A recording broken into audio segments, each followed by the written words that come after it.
En toi, nous nous confions ce matin, Seigneur, le Dieu de toute gloire, celui qui nous dévance sur nos chemins, celui qui aplanit notre chemin, celui qui nous conserve pur en lui, celui qui nous garde sur le bon chemin. Nous venons ce matin, Père Tout-Puissant, t'honorer, te magnifier, t'exalter et te confier, Seigneur Père Tout-Puissant, le reste de cette semaine. Et nous te demandons, Éternel Dieu, de disposer toutes choses en notre faveur. Oui, ton esprit est capital pour nous, indispensable pour nous. Et ce matin, nous prions pour que, Père, l'esprit ne nous soit point retiré. Nous crions comme notre Père David en son temps, qui a dit, ne me retire pas ton esprit.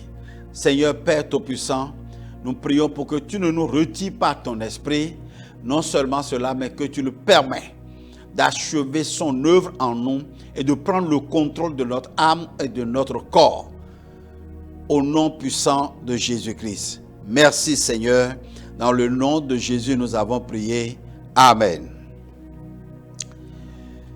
Nous saluons les élus, nous saluons les saints, nous saluons les adoptés du Seigneur. Et ce matin encore, nous voulons vous rappeler de ne pas vous déconcentrer. Nous sommes en train de parler dans ce mois de l'esprit d'adoption. Et nous avions démontré que l'esprit d'adoption est le résultat de notre justification, de notre sanctification. Et ce matin, nous allons aborder la régénération par l'esprit. L'esprit d'adoption, c'est le résultat de notre justification, de notre sanctification et de notre régénération. Et qu'est-ce que c'est que la régénération?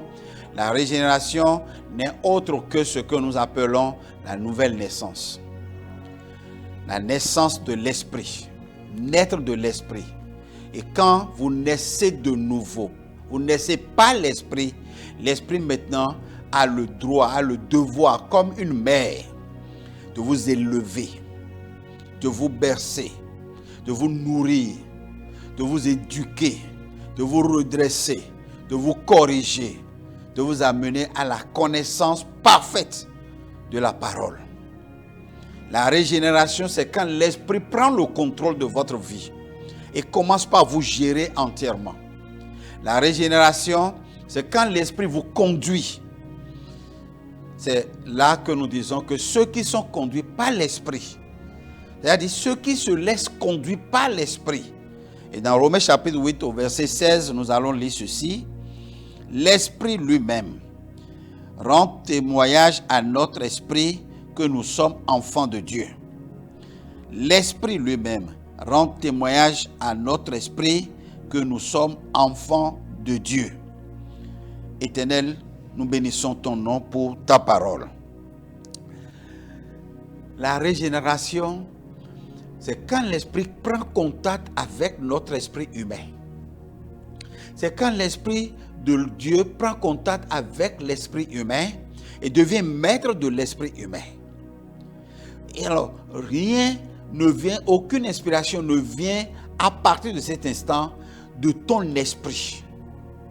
Mais l'inspiration descend de l'esprit de Dieu et rentre dans ton esprit. Et ton esprit maintenant commence par commander, c'est-à-dire préside les décisions de ta vie.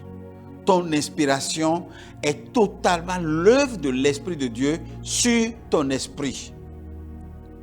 Et en ce temps-là, l'Esprit de Dieu est le commandeur de ton âme, des œuvres de ton âme, des fruits des œuvres et des fruits de ton âme, et maintenant commande tes sens. Ton sentiment, ton désir, ta volonté, tes choix. C'est l'Esprit de Dieu qui l'impose à ton corps. Ton corps a des informations, pas ce qu'il voit, pas ce qu'il touche, pas ce qu'il entend, pas ce qu'il dit. Ton corps prend des informations externes et veut l'envoyer maintenant dans le laboratoire de l'âme pour que l'âme donne ça à l'esprit. Mais l'inverse, c'est l'inverse qui se passe. Donc, les deux fonctionnements s'opposent. C'est là on parle de régénération. Les deux fonctionnements s'opposent. C'est tout comme si tu deviens deux personnes à la fois. Deux personnalités cohabitent en toi. Toi et puis quelqu'un d'autre. Mais qui te ressemble toujours. Mais qui a des désirs contraires à ce que toi tu ressens comme étant normal. Tout le monde, l'homme naturel, aime les choses de ce monde, apprécie et cherche à le faire. Il veut ressembler aux autres. Il veut imiter les autres. Il veut faire comme les autres.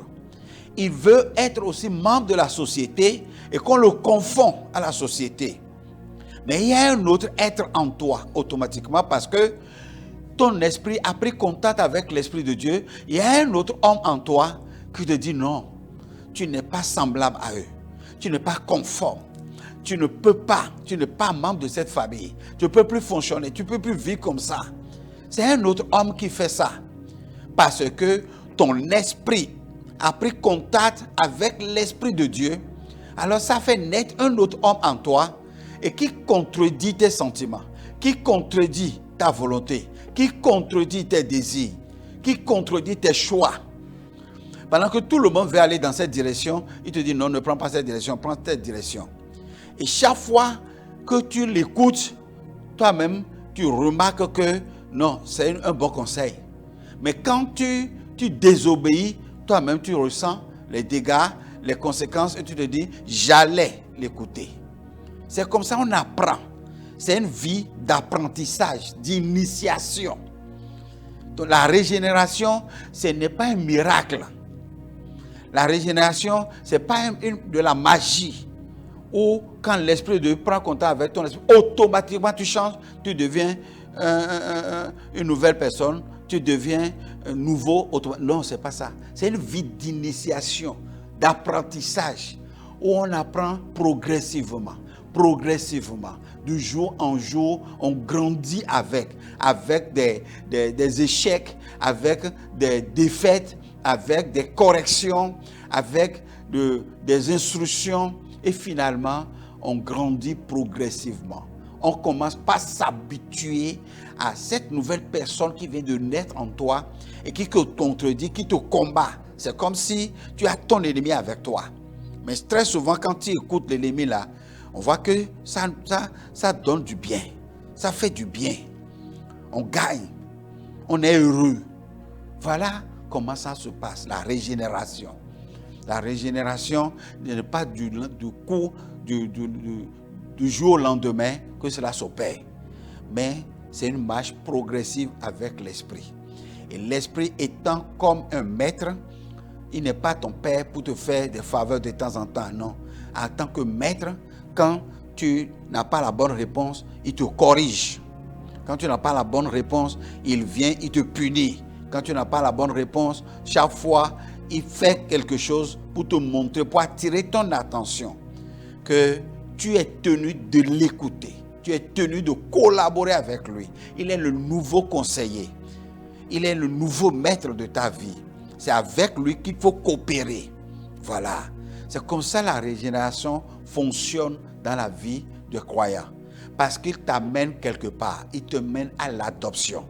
Il fait un travail pour que tu sois un enfant dont le Père sera content. Le Père sera heureux de ta vie. Lui, il a un objectif à atteindre.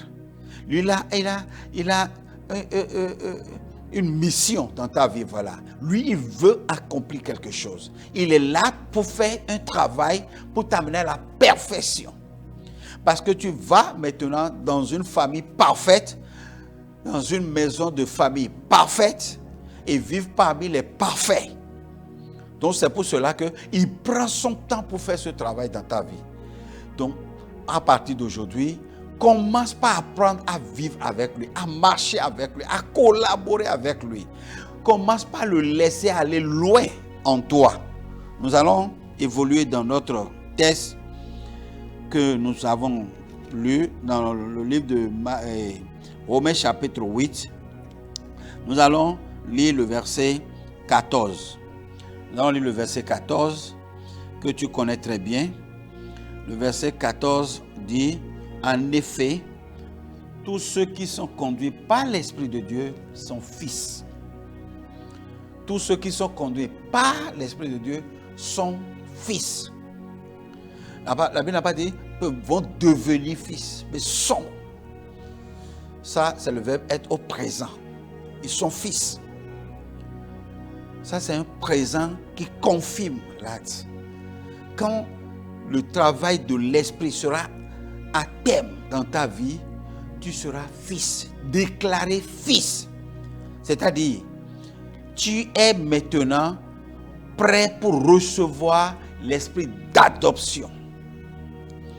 Tu es à la porte de ta confirmation, de la réception de l'esprit d'adoption. Voilà, frères et sœurs dans le Seigneur.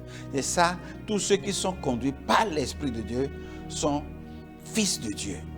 En tant que fils de Dieu maintenant, le Père peut adopter. Le Père peut t'adopter.